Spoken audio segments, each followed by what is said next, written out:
First என்ன வாங்கினேன் அப்படின்னு பார்த்தீங்கன்னா, பேபி ஃபீடிங் பவுல் தான். ஸோ இந்த ஃபீடிங் பவுலில் வந்து மூடியோடு கொடுத்துருந்தாங்க. அதனால் இந்த ஃபீடிங் பவுல் எப்படி இருக்குன்னு சொல்லி பார்க்கலாம் அப்படின்னு சொல்லிட்டு வாங்கினேன் நான்.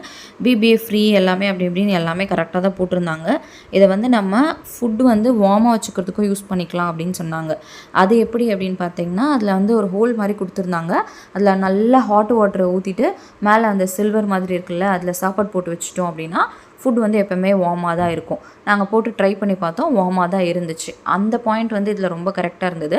ஆனால் அந்த சில்வரும் அந்த பிளாஸ்டிக்கும் வந்து கொஞ்சம் ஒரு 2 மந்த்ஸ்க்கு அப்புறம் யூஸ் பண்ணதுக்கப்புறம் பிரிஞ்சு வந்துருச்சு தனித்தனியாக. நாங்கள் இப்போ தனியாக அந்த சில்வர் பவுலில் மட்டும்தான் யூஸ் பண்ணிகிட்ருக்கோம். அந்த பிளாஸ்டிக் வந்து எங்கே இருக்குன்னே தெரியல எங்களுக்கு. கூடவே ஒரு டிட்டாச்சபிள் சக்ஷன் பேஸுமே கொடுத்துருந்தாங்க. இது வேணும்னா நம்ம யூஸ் பண்ணிக்கலாம், இல்லைன்னா ரிமூவ் பண்ணி நீங்கள் தனியாக வச்சுக்கிட்டு வெறும் பவுல் மட்டும் யூஸ் பண்ணிக்கலாம்.